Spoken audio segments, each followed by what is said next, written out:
Bunny Sukku combination అంటే ముందు నుంచి అంచనాలు భారీగా ఉంటాయి. ఆర్యాతో మొదలైన వీరి జర్నీ పుష్ప 2 వరకు వచ్చింది. ఊహించని విధంగా పుష్ప పార్ట్ 1కి మంచి రెస్పాన్స్ దక్కింది. అప్పటి నుంచి కూడా పుష్ప 2 మీద డీసెంట్ హైప్ నెలకొన్న మాట వాస్తవం. అది కాస్త ఇప్పుడు వైల్డ్ ఫైర్లా సోషల్ మీడియాను తగలబెట్టేస్తోంది. ఇప్పటి వరకు ఒక్కొక్కటిగా వచ్చిన అప్డేట్స్ అన్నీ పీక్స్లో హైప్ పెంచేశాయి. Icon star Allu Arjun range world వైడ్గా బాగా స్ప్రెడ్ అవుతోంది. ట్రైలర్ లాంచ్ ఈవెంట్ను బట్టి పుష్ప గురించి ప్రేక్షకులు ఏ రేంజ్లో వెయిట్ చేస్తున్నారో చెప్పేయచ్చు. సో ఇలా భారీ రికార్డు టార్గెట్తో పుష్ప 2 బరిలోకి దిగుతుంది. ముఖ్యంగా ఫ్యాన్స్ అంతా కూడా పుష్పరాజ్ యాటిట్యూడ్కి ఫిదా అయిపోయారు. పార్ట్ 1లో ఉన్న ఆ స్వాగ్ గ్రేస్ ఒక్కొక్కరిని థియేటర్లలో విజిల్స్ వేయించింది. ఇక పార్ట్ 2లో సైతం అంతకు మించిన యాటిట్యూడ్ ఉంటుందని ట్రైలర్లో చూపించేశారు. బన్నీ పుష్పరాజ్ క్యారెక్టర్లో జీవించి ఆడియన్స్ను మెప్పించాడు. ఇక ఇప్పుడు మరోసారి పూనకాలు తెప్పించడానికి రెడీ అవుతున్నాడు. అటు సుకుమార్ షూటింగ్ కూడా ప్యాకప్ చెప్పేశాడు.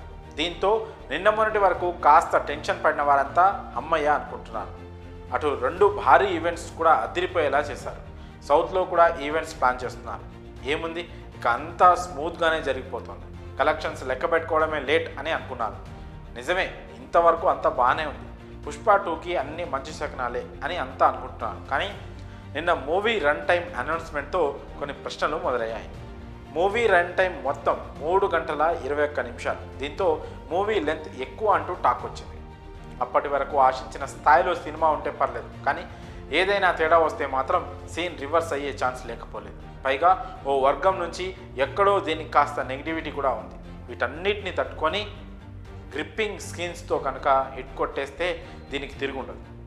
ఎంత సినిమా మీద ఇష్టం ఉన్నా కానీ 3.5 గంటల సేపు ఆడియన్ మూవీ చూడాలంటే ఖచ్చితంగా దానిలో చాలా ఇంటెన్స్ ఉండాలి. ఏ ఒక్క ఫ్రేమ్ తేడా కొట్టినా మొదటికే మోసం వస్తుంది.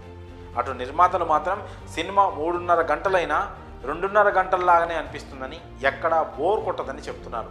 ఒకవేళ అదే కనుక నిజమైతే 3.5 గంటల ఆ వైపుకు పోతారు, మొత్తం పోతారు అని చెప్పడం కంటే అవుతాయి, థియేటర్స్ బద్దలవుతాయి అని చెప్పడం కరెక్ట్. ఇక పుష్పరాజ్ ఎలా ఆకట్టుకుంటాడో చూడాలి. మరి ఈ అప్డేట్పై మీ అభిప్రాయాలను కామెంట్స్ రూపంలో తెలియజేయండి.